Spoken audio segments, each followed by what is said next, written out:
5 UK major scandals that would make incredible television dramas. With ITV having major success with Mr. Bates vs. the Post Office, here are 5 scandals that Hello thinks would be sensational TV dramas. Television has an incredible power to shed light on major events, and over the years, we've been treated to amazing issue-led stories from major broadcasters that have highlighted wrongdoing. ITV struck gold with Mr. Bates vs. the Post Office, which detailed the events of the post office scandal, involving hundreds of sub-postmasters accused and even sentenced for theft due to the post office's faulty IT system, Horizon.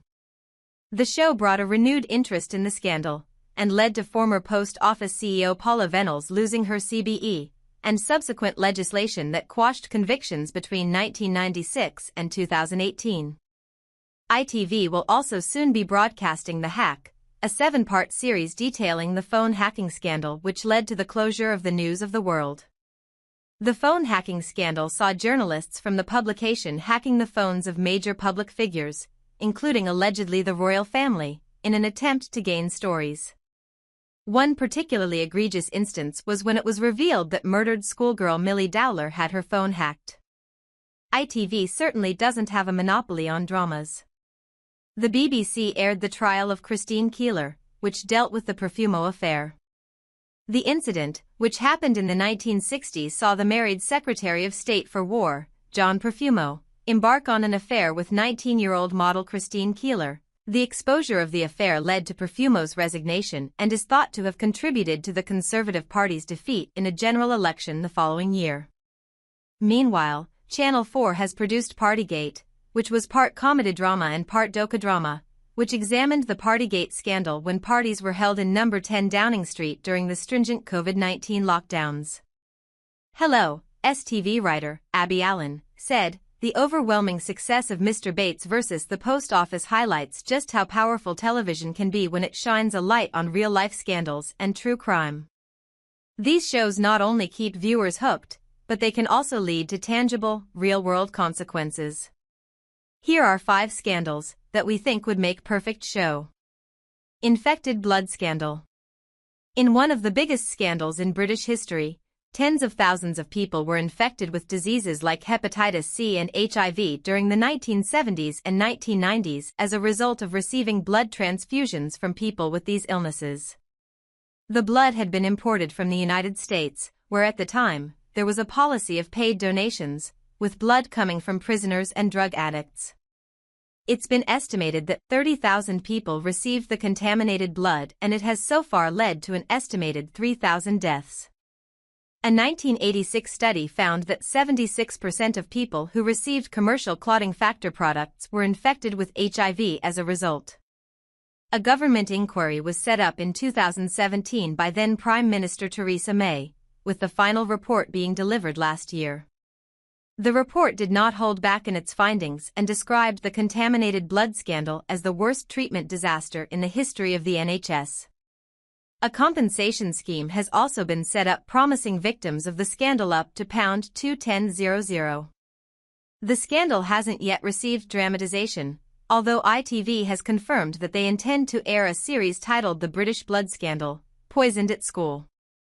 This will follow the stories of haemophiliac students who were sent to a specialist school, Trelawney, to live normal lives, but were subsequently experimented on with the blood products. Of the 122 haemophiliacs who attended the school during the 1970s and 1980s, only 30 are still alive. The scandal was also the subject of a 2005 documentary in the United States. Factor 8, the Arkansas prison blood scandal, focused on a blood harvesting scheme run by prisons in Arkansas in an attempt to make money. It featured interviews with prisoners at the time and how medical records were falsified by leaders in the prisons. Parliamentary expenses scandal. In 2009, a year before the 2010 general election, the Daily Telegraph released expenses claims of politicians after being leaked the information ahead of their official publication. The news sent shockwaves through the country as it was revealed what MPs were expensing on the public purse. Some of these include attempting to avoid tax while also furnishing second or first homes, as they might redesignate their primary residence. One of the most famous examples from the scandal was the case of the late Sir Peter Viggers, the then Conservative MP for Gosport, who expensed £1,645 for an ornamental duckhouse in a pond on his estate. He paid the money back and stood down at the following election. Another saw then Home Secretary Jackie Smith file an expenses report for pay-per-view adult movies that her husband had watched. She apologized and later resigned from the cabinet. The scandal saw 6 members of the government resign from the front bench, while a further 8 Labour MPs stood down because of being implicated in the scandal, and the same number of Conservative MPs also resigned. The scandal also led to the resignation of the Speaker of the House of Commons, Michael Martin, and 8 politicians were criminally charged as a result. There has only been one dramatisation of the scandal, with BBC 4 airing a one-off television film on expenses in 2010, but we think now is the perfect time to make a drama. The BBC 4 drama starred Line of Duty's Anna Maxwell Martin as Heather Brooke, the journalist who broke the scandal, and Succession's Brian Cox as Michael Martin. Horsemeat scandal. One of the biggest food-related controversies of recent years happened in 2013 when it was discovered food products in the European Union being sold as beef actually contained horsemeat. 27 beef products were subsequently tested and 37% of them were found to contain horsemeat, including lasagnas and shepherd's pies from frozen food brand Findus. While not a major health scandal, it exposed the breakdowns in the traceability of the food supply chain, and there were fears that harmful chemicals that could have been present in horses could have entered the food chain. There were also issues for religious groups whose religion may have prevented them from eating horse or pork that had also been mislabeled.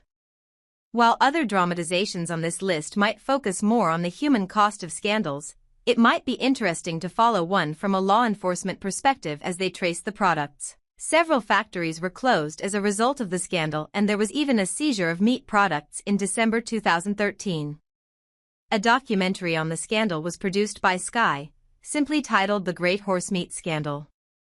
Forced adoption scandals.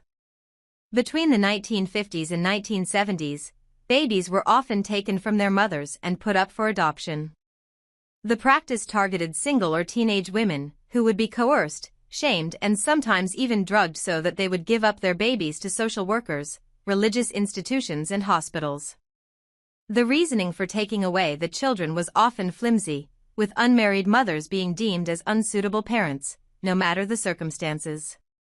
Families involved are also prevented from speaking openly about what they've gone through due to court orders deciding it's more important to protect a child's right to privacy. A movement calling for an apology started in 2007, with families who had been affected by the scandal forming over social media. A report published in 2022 called on the government to issue an apology. However, in their own response to the report, this was declined. Other governments around the world, including in Scotland and Australia, have apologized for their own versions of the scandal. Match fixing in football.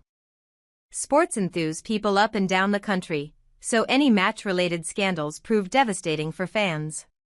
In 2013, the Daily Telegraph and The Sun on Sunday published reports into the fixing of association football matches. An alleged fixer in Manchester claimed they could fix a result for £70,000 and that a player would be offered a £5,000 tip to get a yellow card near the beginning of the match to confirm that the score would be manipulated. The Sun on Sunday's report centered on players getting themselves booked for cash payments.